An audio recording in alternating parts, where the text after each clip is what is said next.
Welcome, Stephanie. Thank you for joining us today. Thank you, Teresa. I'm excited to be here. And I'm glad to see you again. We spoke early November, so getting ready for the Masterclass Summit. So we'll talk about that in just a moment. But first, I wanted to ask you, I know you started out in the corporate world and then you moved into the nonprofit world, which is very similar to my path. And maybe you could just share a little bit about how you got from there to being the accountability evangelist. Sure. Yeah, it's definitely a story. You don't just decide that you want to become the accountability evangelist. So, yeah, I was in the corporate setting, as you said. My background is in human resources, and I was working for Bausch and Lomb in Rochester, New York at the time. And the company was sold, and my position was eliminated. And so I had to find something else to do.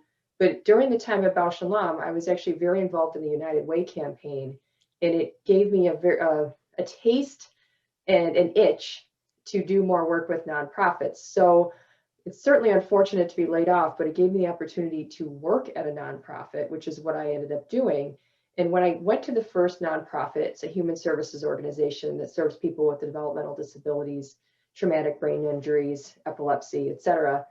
The first thing I noticed is the culture is definitely different. And people talk about that, but they don't tell you what they mean by it's different. And I wasn't sure what to expect, but what I found was a palpable lack of accountability. And it was so obvious to me. I was actually in an interim role for 2 months, and I thought I was just going to pop around and do different things before I landed. I ended up staying there for 5.5 years. And during that time, very soon after I was there for 2 months, and when it was determined that I'd be there full time, I realized that I have to take on this accountability problem. I can't just hand it to somebody else and say, oh, here, I'm a consultant who's so wise. Here's all your problems, and off I go. It really became my problem. And so I immediately tackled it and labeled it accountability. And the good news is the leadership team at the time was very open to that. And there was not a lot of fighting about it at all, really no pushback. In fact, they're really open and eager for help. And so that's where it started. And the accountability evangelist persona came soon after that because I was looking for a way to keep the topic fresh, keep it interesting, keep people paying attention. Because after I kind of did my accountability tour, everybody was excited and they were into it, but then it kind of gets old because you're like, oh yeah, I've heard this before. I'm like, no, with accountability, you have to stay on it. And so I decided to kind of pull a gimmick. And so I created this cape with an A on it. And I wore this cape, the homemade superhero cape, to new hire orientation to teach the leadership class that I developed, which was really all about accountability. And so that's how it started. I thought it was going to end there. In fact, I stopped wearing the cape because I thought, oh, they're probably sick of this and this has kind of run its course.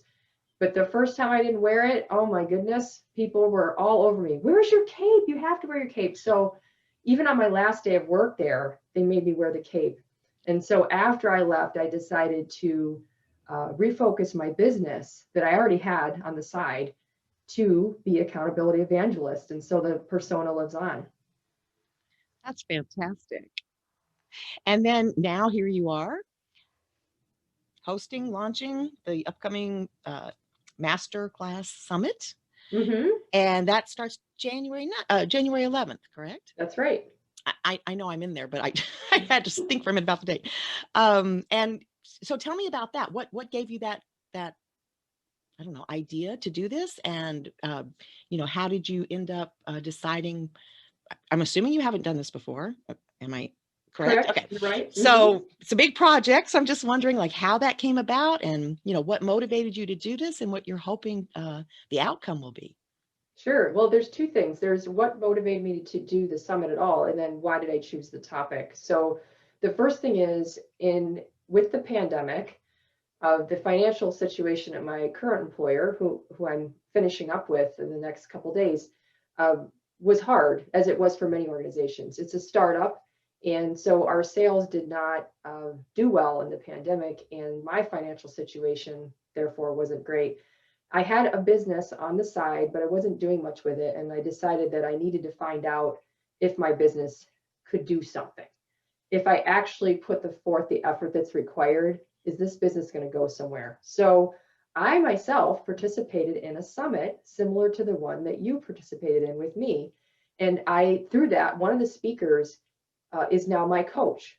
In a group coaching program, and the cohort that I'm in, led by our coach, we're all doing summits of different types. And that was the way to build our audience and engage with more people, get to know speakers and do collaborations.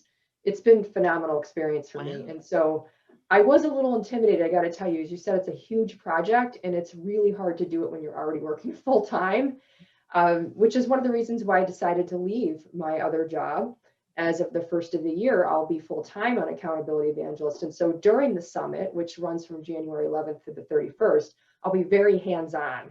It is pre recorded interviews, as you know, but the promotion and the excitement and the discussion about it will go on. So that's why I decided to do a summit. It was more, I decided to get a coach who told me to do a summit, but I trust her and she's had a lot of experience and good results with it, as have all the other people she's coached. So that's why I did a summit. The topic is get out of your own way. And the reason I chose that is because in my experience, I find there's a lot of ambitious people out there who have great goals, but they have excuses, limitations, beliefs, etc., that are holding them back from starting. And the travesty there is not just that they're not going after their goals, it's that the people that they are going to serve as a result of achieving their goals are going unserved, or they have to wait to be served. And there's so many people who need us out there. We need to get going. We owe it to ourselves and to the people that we can make an impact on to go after those ambitious goals. So I gathered speakers such as yourself to talk them through that, give them some insights, some actions, some motivation to finally get going. That's excellent. And what are the major the speakers? I know you had several themes Mhm. within that. So what are some of the themes that are going to be covered during the month of January at the summit? Sure. So the subtitle for the summit, it's Get Out of Your Own Way, Eliminate the Beliefs, Excuses, and Distractions that are keeping you from tackling your most ambitious goals. So typically the speakers are rallying around one of those things, beliefs, excuses, or distractions. I would say the balance of them are focusing on the belief side, which is pretty important because it's really your mind that is holding you back and your mind that can push you forward. Others are focusing on, okay, how do you translate that to action? I'm What do you do sorry, with that? Stephanie. Hang on. Melissa, let me call you back. I turned off my business phone and forgot to turn off my. Okay. So don't worry, I'll slice it out. So you were talking about most are focusing on beliefs. I'm so Right. sorry. That's right. So most are focusing on beliefs. Others are focusing on, all right, once you get past those beliefs and your head is in the right place, how do you translate that into action? You know, what do you actually do to get tangible action? So I think there's these pivot points. There's a clarity step where you have to understand, what do you want to do? Why do you want to do it? If you don't have that, you're less likely to go after the ambitious goal. So once you get there and you've overcome those self-limiting beliefs temporarily, I say, because they're always there, they're always coming back. But when you have a system and a strategy to tackle them, then you can move into, okay, now what am I going to do? And then once you know, okay, this is what I want to do, this is how I want to serve people. Okay, great. What's the plan? So there's some planning involved. And then you have to keep going though, because a plan without action is nothing. So you have to keep going. And so some of the speakers are doing a nice job of saying, okay, now you have a plan. Don't get too married to your plan. Get moving, right? Take action. And so really the whole spectrum, I think, is covered from the beliefs all the way through the execution. I think that's great. And especially now, I think there are a lot of people facing an unknown future right now, and they may have ideas, but I think most people are tend to feel intimidated, or they tend to look at the exterior conditions, and a lot of new excuses come up as to why they can't start. And so I like the timing of this in January, but the vaccines are coming out now. There's starting to be a little bit Mm-hmm. of hope, and it's like, good, now don't delay now. Like, start taking the action now, because we don't know what's going to happen for the next probably couple of years. So don't wait. That's my feeling now. It's a lot of people are waiting, and it's like, don't wait. If you can figure out what you want to do, now is the time to do it. And like you said, so many people are in need right now. So if you want to be of service, it's just kind of getting your act together and figuring out what do you need to do, what is preventing you from doing it. So I'm really excited about this, and I hope a lot of people will join in. Yes, yes, I do as well. And I think I like that you reiterated the point about being of service. If you can get out of your own way faster, they get served faster. So that might mean that you don't have everything figured out before you get started. You might have to change things along the way. You might have to live outside your comfort zone. But in the service of others, it's totally worth it. And everyone else is scrutinizing you far less than you are scrutinizing yourself. Absolutely. And those that comes with those limiting beliefs that we'll talk about. Yeah, yeah. Yeah, and I think too, just in thinking about what you said about planning, like don't hold on to a plan too tight. So I think, and the comfort zone issue also, I think if anything, this last year has taught a lot of people that they can live outside of their comfort zone, and that planning anything too rigidly is probably not the best idea. So the plan, it gives you the path, but you have to be flexible enough to adapt to whatever's happening. And I think people have gotten a lot of practice at that, even if they didn't want to in this past year. So now they can use that to their advantage. Right, right. I think people have tapped into their resiliency during this time and realized that, oh, gee, if I've survived this, what else can I do? Yeah. And I think that's a wonderful silver lining for the pandemic. And so many negatives have come out of it.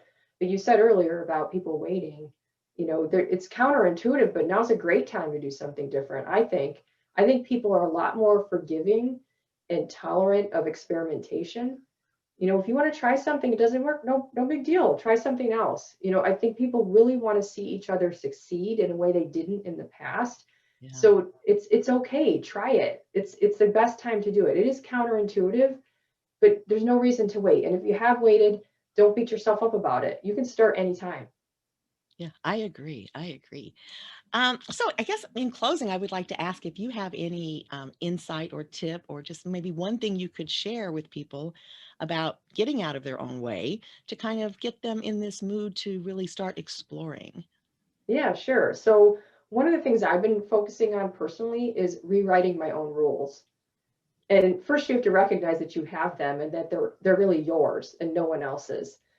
For example, as I mentioned, I'm moving in full time into my business. For the longest time, I've had the business open since January 2015. But every time I spoke of it, I would say it as an afterthought. I'd say, "Oh, well, I work here, but then I had this side business," and I would just put it down.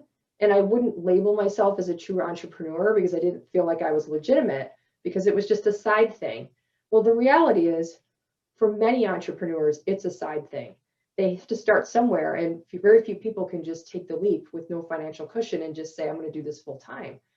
But for me, I was in my own way because I just was almost embarrassed to admit I had a side business that wasn't growing. And so that's just one example. I have many, many of them for myself that I face all the time and challenge myself and say, wait a minute, that's not right. No one ever told you that. You didn't even read that anywhere. Where did that come from? And I think it's just important for everyone else to think that way in all aspects of your life. Things that watch outs are anytime you say, I never or I always, you might want to just pick that apart a little bit. I mean, if it's I always have integrity, I hope so, but really we're humans. So even that might not be 100% true. Or I never could travel outside the US if you're a person that feels uncomfortable about international travel. Well, who's who made that rule? You did. And think about it. I know, Teresa, you have traveled quite a bit. So that's a great example for you. If you can imagine what your life would be like if you put that restriction on yourself and you didn't go to Italy, Right. right? That's not, it's just an unfortunate and arbitrary restriction. So I would just encourage people to be on the lookout for the things that you say to yourself that are rules that you have created that did not come from anywhere else and are invalid. Excellent. Yeah, it's amazing how many times, if you don't check in, you're not aware. A lot of people are not aware they made up their own rules. I've had to ask myself many times, where did that come from? When I Mm. suddenly realize I'm putting a restriction on myself for no reason. It just came from somewhere, got stuck, and then, I falsely believe it's true. So I love that. That's great. Well, how about sharing where people go or what they should do if they're interested in attending the summit? Sure. So the quickest route to get there is to go to the accountabilityevangelist.com website, and right on the homepage is a link that you can click. Great. There's a longer link that Teresa that you have that you can share as a result of it that would kind of connect people to you. So I know that you referred them to me. But if you're just thinking in your head, how can I remember this? Accountabilityevangelist.com homepage takes you right to the link you can click and register for the summit for free to watch it every day. Each speaker that is released, you have 24 hours to watch them. Or there's a premium option, a VIP pass you can buy where you can have lifetime access to all the interviews. Great. Well, I am really looking forward to it, and we'll definitely post the links on our social media. And I just want to share with you that, I really appreciate getting to meet you and speaking with you now twice. And I'm really excited about the summit, and I really hope it reaches a lot of people because I think this is a great way to launch the new year. So thank you so much for all of your hard work on this. You're welcome. My pleasure. I'm so pleased with it. About the content is phenomenal. It's a wonderful product. I hope tons of people take advantage of it, and I hope those tons of people finally go after their ambitious goals. Me too. And of course, I want to wish you a happy new year. It's likewise, Teresa. It's going to be a great year. Thank you so much.